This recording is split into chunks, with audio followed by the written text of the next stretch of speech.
Una fractura de cadera es una lesión grave. Genera complicaciones que pueden poner en riesgo la vida del paciente.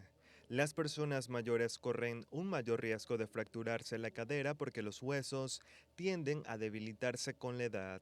Tomar muchos medicamentos, la mala visión y los problemas de equilibrio también hacen que los adultos mayores tengan más probabilidades de tropezar y caer. Algunos de los síntomas de una fractura de cadera son la incapacidad para moverse inmediatamente después de una caída, dolor fuerte, rigidez, hematomas e hinchazón en la zona de la cadera y alrededor de ella. En los adultos mayores, en la mayoría de los casos, una fractura de cadera es consecuencia de una fuerte caída. Las caídas en la tercera edad. Hablaremos también de eso hoy aquí en Noticias Globovisión Salud, porque vemos en las personas con edad avanzada, como bien nos explicaba, el paso de los años y también cómo se comporta nuestro organismo y también nuestro hueso. Nuestros huesos en general, la pérdida del calcio y la osteoporosis que se puede presentar. Mayor frecuencia en las mujeres, lamentablemente para nosotras.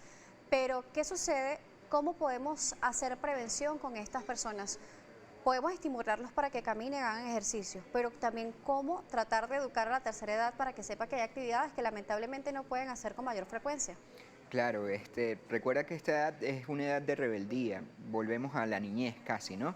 Y hay problemas cognitivos también, o sea, hay personas que tienen cierta pérdida de esto, entonces son personas que siempre tenemos que tener cercanas, estar pendiente de ellas. Hay actividades que obviamente, actividades sencillas que antes podían realizar, de pronto ya debemos evitar, como el cambiar un bombillo, por ejemplo. En la casa debemos evitar el subir escaleras, tener un cuarto donde descanse en una parte alta, evitar las alfombras. Cuando la persona ya tiene cierta debilidad para la marcha, debería utilizar algo que lo apoye, como un bastón o una andadera. Y siempre estimular esto que venimos hablando, el ejercicio, no importa la edad, no importa la edad. Siempre hay que buscar una actividad acorde a la persona que le guste a ella para poderlo hacer de manera cotidiana. Esto es casi que una persona que hace ejercicio no se va a fracturar. Con respecto a las caídas y las fracturas, su especialidad es la cirugía de cadera, Sí. una de las fracturas más frecuentes en la tercera edad. ¿Qué pasa con un adulto mayor que se fractura la cadera? Bueno, mira, fíjate que las caderas son las fracturas más frecuentes en estas edades. Las caderas y los radios distales, o sea, las muñecas. Pero las caderas es una situación muy engorrosa porque primero tiene una alta mortalidad. Una persona que se fracture la cadera y no es atendida a tiempo podría morir por esa situación o por las complicaciones que van a generar el encamamiento prolongado y la falta de movilidad. Se forman escaras y todo esto. Siempre es bueno consultar a un especialista lo más rápido posible ante una fractura, porque esto va a evitar precisamente todas esas complicaciones, pues. Cuando hablamos de las fracturas de caderas, ¿cuáles son los mecanismos? Por ejemplo, hay algunos huesos que se pueden colocar yesos o férulas, pero en la cadera, ¿qué pasa con ella? Si la cadera es un poco distinta, siempre igual hay que examinar bien y evaluar el mecanismo y el tipo de fractura, pero las caderas casi siempre a estas edades se reemplazan, o sea, se utiliza una prótesis para poder levantar el paciente al día siguiente, porque precisamente de eso estamos hablando. Cuando un paciente tenemos que dejarlo en una cama con un yeso, por ejemplo, se va a complicar la parte respiratoria, se va a complicar la musculatura, vamos a generar más osteoporosis. Al paciente hay que volverlo a la actividad de manera inmediata. Cuando hablamos de este tipo de cirugía, ¿qué tipos de riesgos existen? Y además el Sí. tiempo de recuperación para el paciente. Bueno, las cirugías de fracturas, ¿no? Son cirugías que se han hecho para hacerlas en un tiempo muy pronto, o sea, son cirugías que duran 30 minutos, 40 minutos, de manera que se eviten los riesgos a toda costa.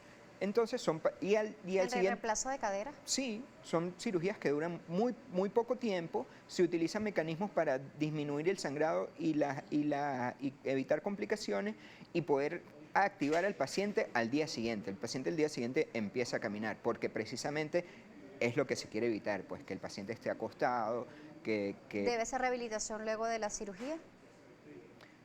siempre hay que hacer rehabilitación, pero es que la rehabilitación es precisamente de lo que estamos hablando, del ejercicio, de mantenerte en actividad. Entonces, no solo el paciente que va a cirugía va a rehabilitación, el paciente que no va a cirugía también debe hacer rehabilitación. Cuando hablamos de los mecanismos de rehabilitación, vemos lo que podemos hacer nosotros como individuos desde casa, pero cuando hablamos de los protocolos, un trabajo en conjunto, un trabajo multidisciplinario, ¿quiénes participan en ello luego de la cirugía de cadera? Claro, ideal siempre un fisiatra, un fisioterapeuta que esté de la mano, un entrenador personal.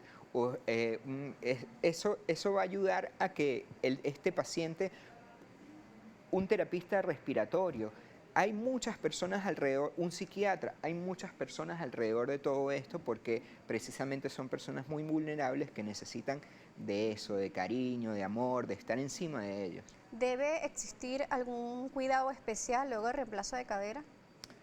Debe existir ciertos cuidados especiales, no demasiado extravagantes, pero sí son cirugías que debemos cuidar por lo menos en los primeros 6 meses. ¿De qué tipo, de qué materiales se están utilizando en la actualidad para el reemplazo de cadera? Bueno, depende mucho de la edad del paciente. Como estamos hablando de la tercera edad, utilizamos materiales sencillos, prótesis sencillas, que muchas veces son de acero o de titanio, cosas por el estilo, pues. Le pregunto sobre el material, porque cuando hablábamos hace unos años sobre cirugías que intervenían o que se hacían reemplazos en alguna de las articulaciones o huesos, las personas lo asociaban con dolor cuando hacía frío, por ejemplo, o algunos mitos relacionados a este tipo de material. Con los que se utilizan actualmente, existe, por ejemplo, este tipo de molestia cuando llueve, cuando hace frío, cuando la zona es un poco más templada. Pudiera ser, siempre lo refieren algunos pacientes, pero es por un tiempo corto y siempre la actividad es la que va a dejar de que el paciente presente estos síntomas, pues. Cuando hablamos de la tercera edad, vamos a ver algunas preguntas que nos realizan. Tenemos incluso personas un poco más jóvenes que nos hacen consulta. Dice, tengo 36 años y todos los días me levanto con dificultad para poder enderezarme. Qué puede ser y qué me recomienda en este caso? La hacen a través de las redes sociales, el usuario Delgado. Sí, bueno, este es un usuario que le recomiendo que vaya a un médico, consulte con un especialista porque no es normal y recordemos que hay patologías que se pueden presentar a esta edad como la artritis, por ejemplo. Este es un paciente, un candidato que hay que descartar un proceso artrítico. Iván Carlos Malchao nos dice que cómo se moviliza a alguien que tiene una fractura de cadera para evitar trombobolismo y cuáles son las medidas concretas que se pueden hacer. Sí, hay medicamentos anticoagulantes que funcionan, hay medios físicos como las medias antitrombóticas que también tienen cierta función, pero la cosa más importante es el movimiento y la actividad. Este paciente lo tenemos que regresar a la actividad porque precisamente nosotros evitamos los tromboembolismos parando al paciente, evitando que el paciente esté acostado, porque los tromboembolismos se presentan con el éxtasis de la sangre, con la sangre detenida, con que el paciente esté acostado y no se mueva. Nos pregunta también Giovanni que si un paciente que tuvo fractura de cadera, el tratamiento directo es el reemplazo de cadera. Depende de la edad, en la mayoría de los casos quizás, y siempre si el paciente es muy mayor, pues estamos trabajando con un hueso enfermo porque es osteoporótico y hacer que el hueso consolide con otro tipo de materiales que no sea una prótesis se hace engorroso y el paciente no tiene el tiempo de esperar eso. Iván Carlos Malchao nos hace otra pregunta y nos pregunta lo siguiente, ¿cuánto es el promedio de vida útil de una prótesis de cadera? Claro, bueno, cuando estamos hablando de reemplazos articulares en pacientes jóvenes, podemos colocar una prótesis para un periodo de 30 años quizás, pero depende de la prótesis que elijamos. Hay pacientes de edad adulta que tienen una expectativa de vida menor a 5 años. Este paciente le colocamos una prótesis que dure eso. hay pacientes que tienen expectativa de vida mayor a 10 años. Le colocamos una prótesis que dure eso. Blanquita, quien bajo sola, que siempre participa con nosotros, nos dice lo siguiente: mi madre tiene 97 años y se ha caído muchísimas veces, pero que no ha tenido ninguna fractura. ¿Será que yo podría tener esa fortaleza por genética? ¡Qué bendición! Seguro que sí, pero igual la invito a que haga ejercicio, porque eso es lo que la va a prevenir de que presente cualquiera de estas cosas. Vamos a seguir revisando las preguntas más adelante. Vamos a hacer una pausa aquí en Noticias Globovisión Salud. Nosotros vamos a irnos a la pausa en esta oportunidad con recomendaciones de la Organización Panamericana de Salud a través de sus redes sociales, en esta oportunidad referente a la salud laboral. Recuerden nuestras redes, @salud_gb, @Daniela J. Salas, en este momento transmitiendo en vivo. Nos vamos a la pausa, seguiremos conversando con el doctor Silvira. Regreso para seguir hablando sobre las patologías de la tercera edad en cuanto a traumatología. Ya regresamos.